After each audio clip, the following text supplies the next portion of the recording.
Саламатсыздар балдар. Мен Панфилов районундагы Жумалов Кырпыгатында орто мектебинин кыргыз тили жана адабияты сабагынын мугалими Бейшенбай кызы Күлүпа.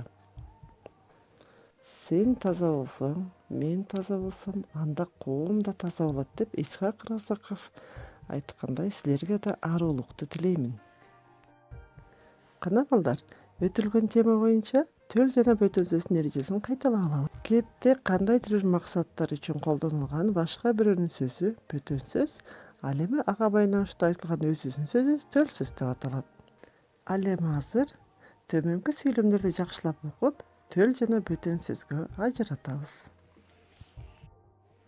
Ооба, образдуу ой жүгүрдүн жаңы ыкмасы мынакей деп айткандай, ал өзүнүн ынанымдуу жолун таба албады көрүнөт.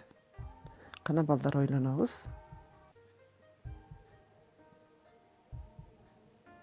Туура. Демек, ооба образдуу ой жүгүрдүн жаңы ыкмасы деген мынакей бул бөтөн сөз деп айткандай, ал өзүнүн ынанымдуу жолун таба албады көрүнөт, төл сөз. Эми экинчи сүйлөмгө көңүл буралы. Мурат сөзү болсо музыка жазат элем деди. Кана балдар дагы ойлонуп көрөлү. Бул жерде азаматсар балдар, Мурат деди төл сөз, ал эми сөзү болсо музыка жазат элем бөтөн сөз. Туура таптыңар. Ал эми үй тапшырмасын кайталоодогу үчүнчү сүйлөмүбүз айтылганча сөз адамдын туткуну, айтылгандан кийин адам сөздүн туткуну дейт элибизде. Кана балдар дагы ойлонуп көрөбүз. Бул сүйлөмдө дейт элибизде төл сөз, ал эми айтылганча сөз адамдын туткуну, айтылгандан кийин адам сөздүн туткуну бөтөн сөз. Азаматсар балдар, тапшырманы туура аткардыңар. Тил жүрөктүн тилмежи деген накыл кеп айтылат эмеспи? Анда эмесе бүгүнкү сабактын темасы тике жана кыйыр сөз. Бүгүнкү сабактын максаты тике жана кыйыр сөздүн кептеп колдонулушун жана айтыла турган ойдун ар түрдүү жагдайларына байланыштуу ар кандай мүнөздө болорун окуп үйрөнөбүз дагы, накыл кептерин эске тутуу менен бирге биримдикти, өз элинин намысын коргоого, достукту бекем тутууга, бекенчилдикке тарбияланабыз. Тике сөз бул кейипкердин оозунан чыккан сөздөрдүн эч өзгөрбөстөн айтылышы, башкача айтканда, мааниси да, формасы да, интонациясы да эч кандай өзгөрүүгө дуушар болбогон сүйлөм. Мисалы, Асанбек агай окуучунун окуусу эч качан түгөнбөш керек деди. Демек, бул сүйлөмдө тике сөз окуучунун окуусу эч качан түгөнбөш керек деген сүйлөм. Анткени кейипкердин айтуусу боюнча дал өзүндөй берилип жатат. Айрым учурларда тике сөздү айтуучу же жазуучу өзү тарабынан кошумчалап өзгөртүп, бирок негизги маанисин анча алыстай колдонушу мүмкүн. Мисалы, элде өмүрдүн узундугу анын мазмунуна карай бааланат деген макал бар. Бул сүйлөмдө тике сөз өмүрдүн узундугу анын мазмунуна карай бааланат.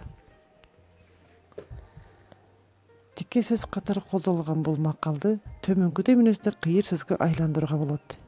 Эл өмүрүнүн узундугу анын мазмунуна карай бааланарын эскертет. Мына балдар, демек, тике сөздүн алгачкы грамматикалык түзүлүшү, лексикалык курамы жагынан айрым бир өзгөрүүлөргө учурап, бирок андагы негизги мазмун сакталуу менен айтылса, кыйыр сөз деп аталат. Жогорудагы берилген сүйлөмдү да мисал келтирип өтөлү.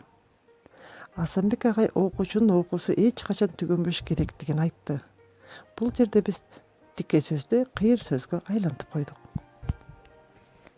Эми балдар, тике жана төл сөздөргө коюлуучу тыныч белгилерге көңүл буралы. Тике сөздөр дайыма тырмакчага алынат. Бирок тике сөздөр диалог иретинде болсо, тырмакчага алынбай туруп, ар бир сабынын башында сызыкча болот. Тике сөздү өз калыбында сактоо, аны төл сөз менен байланыштыруу үчүн деп, дейт, депти, деген экен, деди деген сыяктуу этиш сөздөр колдонулат. Эми мисал келтирип көрөлү. Адилет адам азаттыкты жалпыга, ал эми адилетсиз жалгыз өзүнө каалары жөнүндө Карл Берне өз убагында эң туура айткан. Бул сүйлөмдү биз кыйыр сөзгө киргизебиз.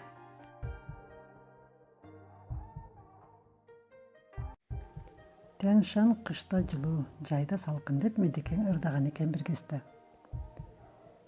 Бул жерде Тянь-Шань кышта жылуу, жайда салкын деген тике сөз.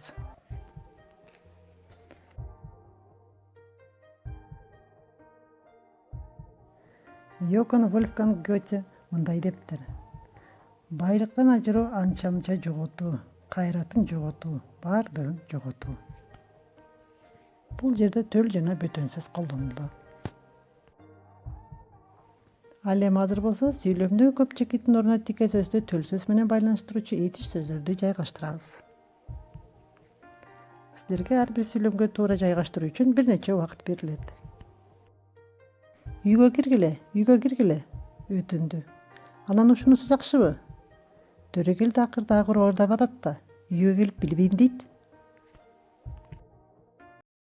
Бул эмне? Аңгыча кыз чаңкылдап. Ачкыч. Жигит. Бул атамдыкы. Кыз. Мен кирейин. Аял. Кана балдар, убактыбыз өтүп жатат, туура жайгаштырабыз. Эме балдар, туура жообуна көңүл буралы. Үйгө киргиле деп өтүндү. Анан ушунусу жакшыбы? Деди төрөгелди. Акырда агырып ырдап атат да, үйгө келип билбейм дейт. Бул жерде деп, деди деген этиш сөздөр жалганды. Бул эмне? Деп аңгыча кыз чаңкылдап. Ачкыч, деди жигит. Бул атамдыкы, деди кыз. Мен кирейин, деди аял. Жогорудагы байланыштыруучу сөздөргө көңүл бурабыз. Силер да туура иштедиңер балдар, азаматсыңар. Ал эми акыркы тапшырмада төл жана бөтөн сөз, тике жана кыйыр сөздөрдүн түрлөрүн маанисине жараша оң жактагы мисалдар менен дал келтиребиз. Турмушта эмгек гана жыргоого укук берет, деген экен орус жазуучусу Николай Добролюбов. Сырын билбей туруп душманың менен беттешпе. Бөөдө жалынга өзү учуп келген жетим көпөлөктөй болуп каласың. Аким болуш оңой, адам болмок кыйын, дейт элибизде. Ат аяган жер карайт, куш аяган көк карайт. Эми балдар туура жайгаштырабыз, кайсынысы төл жана бөтөн сөзгө, кайсынысы тике сөзгө жана кайсы сүйлөмдөр кыйыр сөзгө кирерин аныктайбыз. Жообуңарды текшергиле, туура белгилесеңер азаматсыңар. Балдар, биз бүгүнкү сабагыбызда тике жана кыйыр сөздүн кыргыз тилинде колдонулушун терең окуп үйрөндүк. Силерге түшүнүктүү болду окшойт. Мен сөзүмдөн аягын кыргыз элинин улуу инсаны, залкар жазуучубуз Чыңгыз Айтматовдун төбөңкү нуска кеби менен жыйынтыктагым келет. Элибиздин түбөлүктүүлүгү эне тилинде. Дайыма өз эне тилиңерди сүйүп окуп, аздекти билесиңер деп ишенем. Азаматсыңар балдар, бүгүнкү сабакка активдүү катыштыңар. Ал эми азыр үйгө тапшырма алабыз. 230-көнүгүн иштеп, эрежелерди толук жаттап келгиле. Саламатта калгыла балдар.